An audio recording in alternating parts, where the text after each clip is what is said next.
الحياة بقت سريعة بشكل يخض. كل يوم بنصحى على دوامة جديدة، شغل، التزامات، مسؤوليات، علاقات وضغوط من كل اتجاه. ساعات بنبقى حاسين إننا ماشيين بالعافية ومش قادرين حتى نلقط نفسنا، وكأن الهدوء بقى رفاهية مش من حقنا. بس الحقيقة الهدوء والسعادة مش حاجة بعيدة، ومش محتاجين إن الدنيا تبقى مثالية عشان نحس بيهم. لأ، الموضوع كله في إزاي إن إحنا نتعامل مع الحياة، في إيه اللي بيحصل حوالينا. والفيديو ده هشارك معاكم 5 خطوات أساسية لحياة هادية وسعيدة بإذن الله. خطوات لو فهمتيهم وبدأت تطبقيهم خطوة بخطوة، هتحسي إن روحك رجعت تتنفس وإنك بقيتي مرتاحة من جوه، مهما كان بره في دوشة وضغط. وهنتكلم عن الرضا أو القبول، إزاي تتصالحي مع نفسك ومع واقعك من غير جلد ولا مقاومة. وهنتكلم عن تبسيط الحياة، لأن كل ما تبسطي أكتر كل ما قلبك يهدى. وهنتكلم عن الامتنان، المفتاح اللي بيحول العادي لمعجزة. وهنتكلم عن ضبط الحدود عشان تتعلمي تقولي لأ. وأخيرا الاهتمام بنفسك، لأنك مش هتعرفي تدي سلام وانتي من جوه مجهدة وفاضية. الفيديو ده مش كلام نظري وبس، دي خطوات عملية تقدري تطبقيها من النهاردة وتبدأي رحلة راحة البال والسعادة الحقيقية. فخلي بالك، يمكن ال5 خطوات دول يكونوا أول باب تفتحيه لحياة أهدى وأجمل مما كنت تتخيلي. بس قبل ما نبدأ مع بعض ال5 خطوات، فضلا صلوا على النبي في التعليقات واعملوا اشتراك في القناة ولايك على الفيديو. ويلا بينا نبدأ مع بعض ال5 خطوات. الخطوة الأولى معانا الرضا بالماضي أو القبول بالماضي. عارفين إن أكتر حاجة بتجيبنا لورا معظم الوقت بيكون الماضي. وطبعا الماضي ده هو كل لحظة اتمنينا إنها تكون غير كده، والخيبات والغلطات والناس اللي جرحونا والفرص اللي ضاعت. كل ده طبعا بيخلينا نعيش في وجع ملهوش نهاية. وطبعا الراحة مش في محاولة نسيان الماضي ولا في محاولة تغييره. الراحة الحقيقية بتبدأ لما نقول لنفسنا خلاص احنا تمام، اللي حصل حصل، وانا هرضى بيه واتعلم منه. الرضا بالماضي مش ضعف ولا استسلام. الرضا بالماضي هو أقوى خطوة ممكن تعمليها عشان تحرري نفسك من الألم والغضب والندم وكل طاقة سلبية جواكي. وفي سؤال دايما بنسأله لنفسنا: ليه مش بنرضى بالماضي؟ وأكتر سبب بيخلينا متقبلش الماضي هو إحساسنا بالذنب أو الندم. ونفضل نقول لنفسنا أصل أنا لو كنت عملت كذا أو ما كنتش عملت كذا.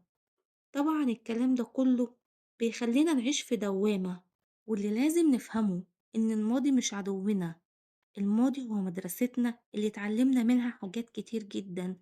واللي حصل في الماضي علمك وخلاكي أقوى وحضرك لطريقك اللي جاي.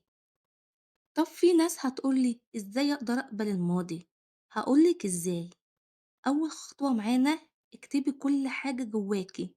اكتبي كل حاجة ضايقتك او وجعتك في الماضي. كتابة المشاعر او التعبير عنها بصدق بيقلل من شدتها. تاني خطوة معانا: اعرفي انك عملت اللي تقدري عليه وقتها، لان مفيش حد كامل. مفيش حد اتولد فاهم كل حاجة. اللي حصل كان نتيجة خبرتك وقتها، مش عيبك انتي.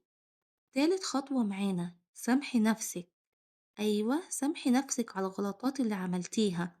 سامحي الناس اللي جرحوكي. السماح مش عشانهم، السماح ده عشانك انتي. لما تسامحي هتحسي بحرية وراحة غريبة. هتحسي انك شلتي حمولة سنين من على قلبك. رابع خطوة معانا: شوفي الماضي كدرس مش عقاب، لأن كل موقف صعب اتعلمتي منه القوة والصبر والحكمة والوضوح. لو اتقبلت الدروس دي هتطلعي أقوى من أي حد. خامس خطوة معانا: ابدأي من دلوقتي، لأن الرضا بالماضي مش بيحصل بين يوم وليلة. ابدأي بحاجة صغيرة كل يوم، ودايما قولي لنفسك أنا تمام، أنا اتعلمت، أنا مستعدية أكمل من تاني. ولما ترضي بالماضي هتبطلي تقارني نفسك بالناس. وهتبطلي تحسي بالذنب على كل غلطة، وهتعرفي تعيشي حياتك من غير لوم.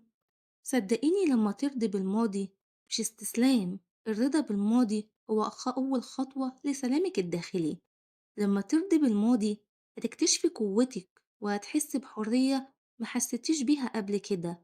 ودايما قولي لنفسك: أنا سامحت نفسي، أنا اتصالحت مع اللي حصل، أنا مستعد أعيش حياتي بسلام. خلي قلبك خفيف ودماغك هادية، والأهم خلي كل خطوة في حياتك جاية من قبولك للماضي مش من خوفك منه. تاني خطوة معانا تبسيط أو تسهيل الحياة. طبعا هتقولي ازاي نبسط حياتنا؟ هقولك ازاي تبسطي حياتك وتعيشي مرتاحة بإذن الله. في كتير مننا بيحس إن حياته على طول معقدة، وكل يوم مشاكل وضغوط وحاجات ملهاش آخر. بس في الحقيقة إن الحياة ممكن تكون بسيطة لو بنختار الصح وبنتخلص من اللي بيشغل دماغنا على الفاضي. طب أعمل كذا ازاي؟ هقولك: دايما خلي أولوياتك واضحة. بمعنى إيه؟ بمعنى إن مش كل حاجة مهمة. في كتير مننا بيضيع وقته على حاجات ملهاش لازمة. فكري كويس جدا: ايه الحاجات اللي فعلا مهمة بالنسبة لي؟ اعملي قائمة صغيرة وركزي عليها. ودايما رتبي يومك ببساطة، لأن اليوم الطويل ممكن يكون مرهق ومتعب. لو انت ما عندكيش خطة، جربي كده تعملي جدول صغير لليوم بتاعك. ممكن مثلا الصبح تبدأي بحاجة سهلة، وبعدها الحاجات المهمة، واعملي بالليل وقت لنفسك. صدقيني الحياة هتبقى أسهل وأجمل لما تبقى كل حاجة في وقتها. وحاولي دايما تخففي الزحمة من حياتك، زي مثلا البيت اللي انت عايشة فيه مكركب، زحمة، فوضى، ولا بيت هادي ومنظم ونضيف ودنيتك بسيطة وعفشك بسيط. انتوا عارفين ان الكركبة بتسبب عصبية وجنان؟ وتعالي ادخلي كده شقة مكركبة، بتبقي قاعدة زهقانة، غير اما تخشي مكان وتلاقي كل حاجة فيه مرتبة ونضيفة، وقتها بتلاقي أعصابك ارتاحت. عشان كده لازم بيتك يبقى نضيف ومرتب. روقي وارمي الكركبة اللي ملهاش لازمة. خلي بيتك بسيط وهادي. بصي في يومك، شوفي مشاويرك ايه، رتبي أيام حياتك، بسطي يومك، خليه يوم بسيط لاقية فيه وقت لنفسك. بسطي علاقاتك، خرجي الناس المزعجة من حياتك، الناس اللي مستكترة حياتك عليكي، الناس المؤذية. ارمي برا حياتك عشان تلاقي وقت لنفسك، وقت لولادك، وقت لجوزك، وقت لحياتك. ويلا بينا على تالت خطوة للسعادة والهدوء.